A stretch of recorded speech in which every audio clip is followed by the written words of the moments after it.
ସାଙ୍ଗମାନେ, ମୁଁ ରାଜଶ୍ରୀ।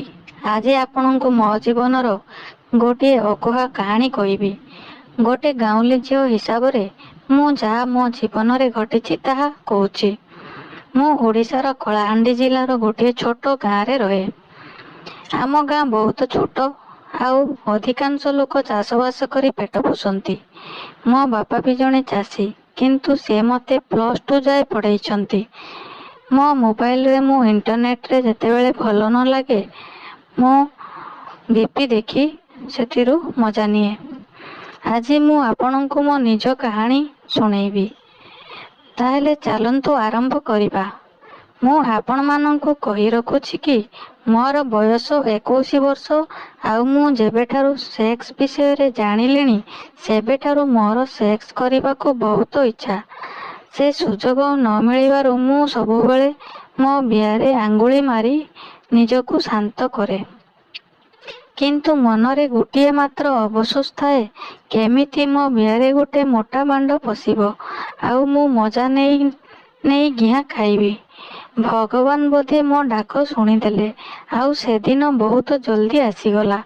ଆମ ଗାଁରେ ମୋର ସବୁଠାରୁ ବେଷ୍ଟ ଫ୍ରେଣ୍ଡ ନେହାର ବାହାଘର ଥାଏ, ତେଣୁ ସେ ମୋତେ ଡାକିଥାଏ। ତାଙ୍କ ଘର ଆମ ଘରଠାରୁ ଅତି ବେଶୀରେ 1 କିଲୋମିଟର ହେବ। ମୋ ସାଙ୍ଗ ବାହାଘର ଥିବାରୁ ମୁଁ ରାତିରେ ତାଙ୍କ ଘରେ ଥାଏ। ତାଙ୍କ ଘର ବି ବାହାଘର ପାଇଁ ପୁରା ଭିଡ଼ ଥାଏ। ସମସ୍ତେ ବହୁତ ମଜା କରୁଥାନ୍ତି। କିଛି ଲୋକ ନାଚୁଥାନ୍ତି, କିଛି ଝିଅ ସଜବାଜ ହେଉଥାନ୍ତି, ଆଉ କିଛି ଟୋକା ଝିଅମାନଙ୍କୁ ଲାଇନ୍ ମାରୁଥାନ୍ତି। ଓଃ, ମୁଁ ଆପଣମାନଙ୍କୁ କହିବାକୁ ଭୁଲି ଯାଇଛି, ଆକଚୁଆଲି ମୋର ଗୋଟେ ବୟଫ୍ରେଣ୍ଡ ଅଛି। ତା ନାଁ ରୋହନ। ସେ ଆମରି ଗାଁର ଟୋକା, ଆଉ ଆମର ରିଲେସନ୍ ଏ ବର୍ଷେ ହେବ ଆରମ୍ଭ ହେଇଛି। ରୋହନ ଦେଖିବାକୁ ବହୁତ ହ୍ୟାଣ୍ଡସମ୍, ଆଉ ସେ ମୋ ଠାରୁ ମାତ୍ର 2 ବର୍ଷ ବଡ଼। ସେ ମଧ୍ୟ ମୋ ସାଙ୍ଗ ବାହାଘରକୁ ଆସିଥାଏ। ଆମେ ଦୁଇଜଣ ପ୍ରାୟ ସମୟ ଫୋନରେ କଥା ହେଉ। ବେଳେବେଳେ ଆମେ ରାତିରେ ସେକ୍ସ କଥା ମଧ୍ୟ ହେଉ। କିନ୍ତୁ ଆମକୁ ସେମିତି ସେକ୍ସ କରିବାକୁ ସୁଯୋଗ ମିଳିନଥିଲା, କାରଣ ଏକ ତ ଗାଁ, ଆଉ ପୁଣି ଟୋକାଟୋକି ଏକାଠି ହେଲେ ସବୁ ଲୋକ ଜାଣିଦେବେ। ତେଣୁ ଆମର ପ୍ଲାନ୍ ହେଇଥିଲା, ଯଦି ସାଙ୍ଗ ବାହାଘରରେ ସୁଯୋଗ ମିଳେ ତେବେ ଆମେ ସେକ୍ସ କରିବୁ। ମୁଁ ସେଇଥିଲାଗି ଘରୁ ପ୍ଲାନ୍ କରିକି ମୋ ପର୍ସରେ ଗୋଟେ ମେଡ଼ିସିନ ନେଇ ଯାଇଥିଲି। ଯଦି ସେକ୍ସ କଲାବେଳେ ରକ୍ତ ବାହାରିବ ତାହେଲେ ଖାଇଦେବି। ଆଉ ରୋହନକୁ କହିଥିଲି ଗୋଟେ କଣ୍ଡମ୍ ନେଇ ଆସିବାକୁ, କାରଣ ଯଦି ବୀର୍ଯ୍ୟ ଭିତରେ ରହିଯିବ ତେବେ କଥା ସରିଲା। ସେଦିନ ଆମେ ଖାଲି ସୁଯୋଗ ଖୋଜୁଥାଉ, ଆଉ ରୋହନ ଖାଲି ମୋ ପାଖେ ପାଖେ ଏପଟ ସେପଟ ହେଉଥାଏ। ମୋ ସାଙ୍ଗର ଘର ଆମ ଗାଁର ଶେଷ ମୁଣ୍ଡରେ, ଆଉ ଘର ସେପଟକୁ ଖାଲି ଚାଷ ବିଲ କିଆରି, ତେଣୁ ସେମିତି ନିଛାଟିଆ ଜାଗା ବି ନଥାଏ। ରୋହନ ମୋତେ କିଛି ସମୟ ଏକୁଟିଆ ପାଇଁ କହିଲା, ଜାନ୍, ମୋତେ ଲାଗୁଛି ଆଜି ସୁଯୋଗ ମିଳିବନି କିଛି କରିବା ପାଇଁ। ମୁଁ ତ ଅବସ୍ଥା ଦେଖି ହସିଦେଲି, ଆଉ କହିଲି ଟିକେ ଧୈର୍ଯ୍ୟ ଧର। ଆଉ ତାପରେ ମୋ ସାଙ୍ଗ ଆସିଗଲା, ଆଉ ରୋହନ ଚାଲିଗଲା। ସେଦିନ ଜହ୍ନରାତି ଥାଏ, ଆଉ ସାଙ୍ଗର ବର ପ୍ରାୟ ରାତି 11ଟାରେ ଆସିଲା, ଆଉ ତାର ରୋଷଣୀ ଆରମ୍ଭ ହେଲା। ତେଣୁ ମୋ ସାଙ୍ଗର ସମସ୍ତ ଘରଲୋକ ରୋଷଣୀ ଦେଖିବାକୁ ଗାଁ ମୁଣ୍ଡକୁ ଚାଲିଗଲେ। ମୋତେ ବି ଡାକିଲେ, କିନ୍ତୁ ମୁଁ କହିଲି ମୁଁ ଝିଅ ପାଖରେ ଅଛି। ତାପରେ କେବଳ ଘରେ 5-6 ଜଣକୁ ଛାଡ଼ି ସମସ୍ତେ ଚାଲିଗଲେ। ମୁଁ ମୋ ସାଙ୍ଗ ପାଖରେ ଥାଏ। ହଠାତ୍ ରୋହନର କଲ୍ ଆସିଲା, ଆଉ ସେ ମୋତେ ବାହାରକୁ ଡାକିଲା। ମୁଁ ମୋ ସାଙ୍ଗକୁ କହିଲି, ମୁଁ 2 ମିନିଟରେ ଆସୁଛି। ତାପରେ ମୁଁ ବାହାରକୁ ଆସିଲି, କିନ୍ତୁ ରୋହନକୁ ପାଇଲିନି। ତାକୁ କଲ୍ କରିବାରୁ ସେ କହିଲା ଘର ସାଇଡକୁ ଯିବାକୁ। ଆଉ ଯେମିତି ମୁଁ ସେଠିକି ଯାଇଛି, ଟିକେ ଅନ୍ଧାର ହୋଇଥିଲା, ଆଉ ସେ ମୋତେ ଟାଣି ନେଲା। ମୁଁ ଡରିକି ପାଟି କରିବାରୁ ସେ ମୋ ପାଟିକି ଜାବୁଡ଼ି ଧରି କହିଲା, ଆରେ ମୁଁ ରୋହନ, ତମେ ପାଟି କରନି। ତାପରେ ସେ ମୋତେ ଜାବୁଡ଼ି ଧରି କିସ୍ କରିବାକୁ ଲାଗିଲା। ମୁଁ ତାକୁ କହିଲି, ରୋହନ ପ୍ଲିଜ୍ ଏଠି କିଛି କରନି, ଯଦି କିଏ ଦେଖିଦେବ ତାହେଲେ କଥା ସରିଲା। ସେ କହିଲା, ତାହେଲେ କ'ଣ କରିବା? ମୁଁ ଆଉ ରହିପାରୁନି। ମୁଁ ତାକୁ ପଚାରିଲି, ଏଠି କ'ଣ ଆଉ କୋଉଠି ନିରୋଳା ଜାଗା ନାହିଁ? ସେଇଠୁ ରୋହନ କହିଲା, ଗାଁ ଭିତରେ ଲୋକ ଥିବେ, ତେଣୁ ଏବେ ନିରୋଳା କହିଲେ ଧାନ କ୍ଷେତ। ମୁଁ ହସିଲି, ଆଉ କହିଲି, ସେଠି କ'ଣ କେହି ନଥିବେ? ସେ କହିଲା, ସେଠି ଏତେ ରାତିରେ କିଏ ରହିବ? ମୁଁ କହିଲି ତାହେଲେ କ'ଣ କରିବା? ସେ କହିଲା ମୁଁ ଆଗେ ଯାଉଛି ଧାନ କ୍ଷେତ ଭିତରକୁ, ତମେ ଆଉ 5-10 ମିନିଟ୍ ପରେ ଆସିବ। ମୁଁ କହିଲି ହଉ, ମୁଁ ଦେଖିବି। ସେ କହିଲା ନାଇଁ, ତମେ ନିଶ୍ଚୟ ଆସିବ। ମୁଁ କିଛି ନ କହି ଘର ଭିତରକୁ ଚାଲିଗଲି।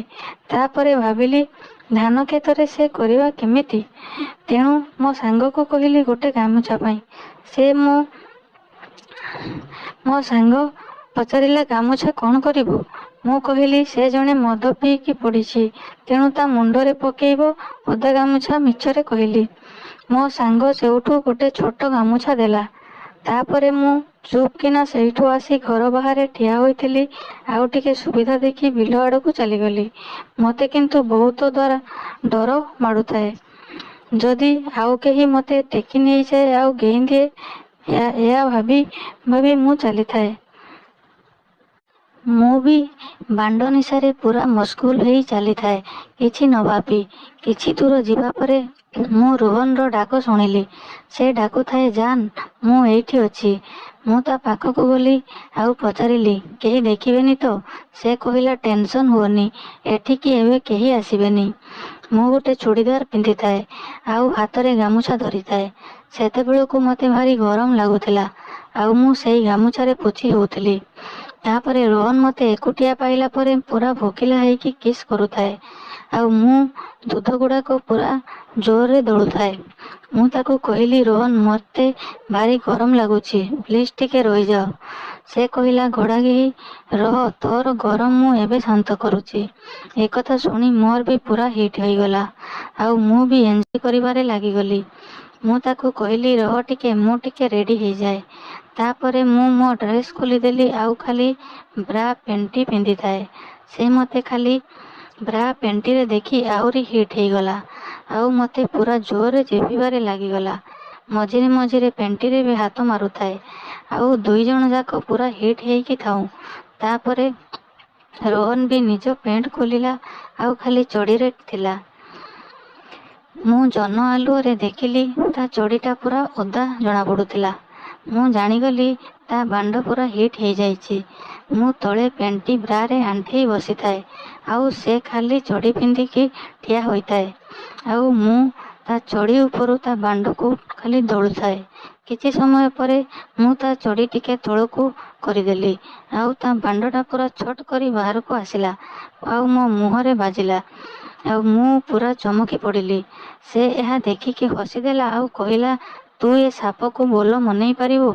ମୁଁ କହିଲି, ହଁ, ମୋ ଗାତ ଦେଖିଲେ ସାପ ନିଜେ ବୋଲ ମାନିଯିବ। ତାପରେ ମୁଁ ତା ବାଣ୍ଡକୁ ଆଉଁସିଲି ଧୀରେ ଧୀରେ। ତାପରେ ମୁଁ ବାଣ୍ଡ ମୁଣ୍ଡିକୁ ଟିକେ ଛୁଡ଼ି ତା ଉପରେ ଜିଭ ମାରିଲି।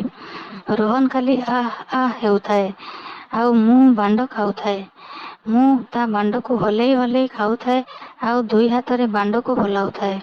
କିଛି ସମୟ ଏମିତି କଲା ପରେ ରୋହନ କହିଲା, ଛାଡ଼ିଦେ, ଆଉ ମୁଁ ଛାଡ଼ି ବନ୍ଦ କରିଦେଲି। ତାପରେ ସେ ମୁଁ ଆଣିଥିବା ଗାମୁଛାଟା ତଳେ ବିଛେଇଲା ଆଉ ମୋତେ ଶୋଇବାକୁ କହିଲା। ସତ କହୁଛି ସାଙ୍ଗମାନେ, ମୁଁ ଘିଆ ଖାଇବାକୁ ଏତେ ପାଗଳ ଥିଲି ଯେ ସେଇ ବିଲ ହିଡ଼ରେ ଶୋଇଗଲି। ତାପରେ ରୋହନ ମୋ ବ୍ରା ଆଉ ପ୍ୟାଣ୍ଟି ଖୋଲି ମୋତେ ଲଙ୍ଗଳା କରିଦେଲା ଆଉ ମୋ ଦୁଧ ଖାଇବାରେ ଲାଗିଗଲା। ମୁଁ ସାଇଡ଼ରେ ହାତ ନେଇ ତା ବାଣ୍ଡକୁ ଆଉଁସୁଥାଏ।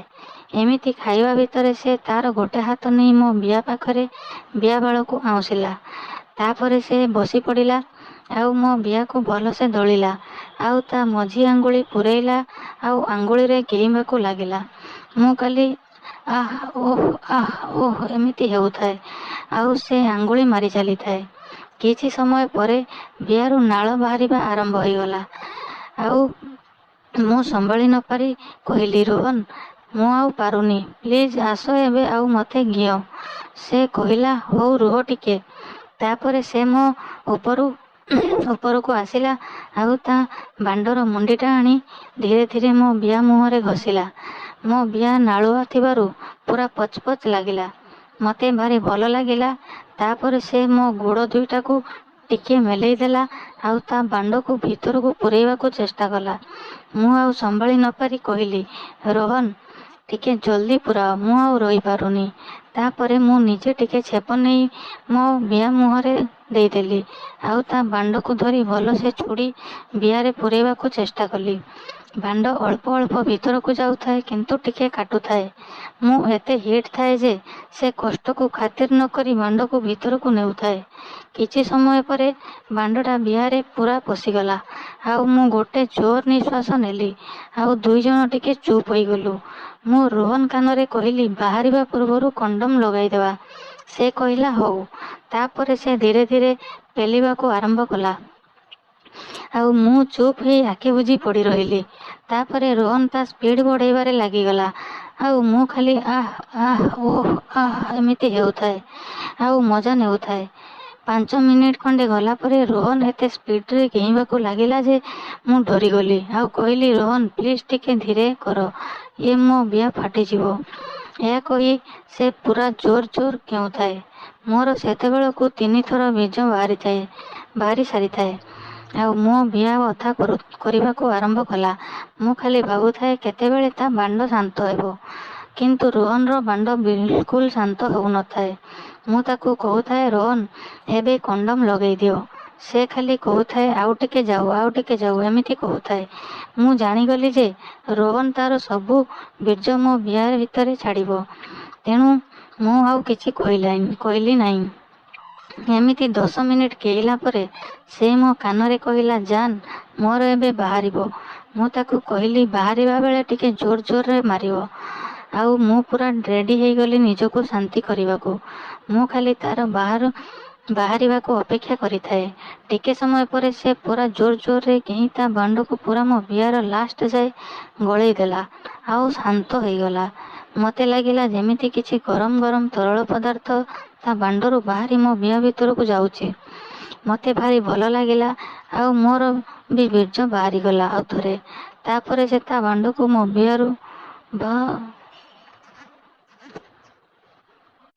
ତାପରେ ସେ ତା ବାଣ୍ଡକୁ ମୋ ବିଆରୁ ବାହାର କଲା। ମୁଁ ଦେଖିଲି ତା ବାଣ୍ଡଟା ପୁରା ନରମ ହେଇଗଲା। ମୁଁ ସେଇ ଗାମୁଛାରେ ତା ବାଣ୍ଡକୁ ପୋଛିଦେଲି। ଆଉ ମୋ ବିଆକୁ ଧୀରେ ଧୀରେ ପୋଛିଲି। ତାପରେ ଆମେ ଆଗ ପଛ ହେଇ ଆସି ବାହାଘରରେ ପହଞ୍ଚିଲୁ। ସେତେବେଳକୁ ବର ଆସି ପହଞ୍ଚି ସାରିଥାଏ। ଆଉ ମୁଁ ପୁରା ଥକି ଯାଇଥାଏ।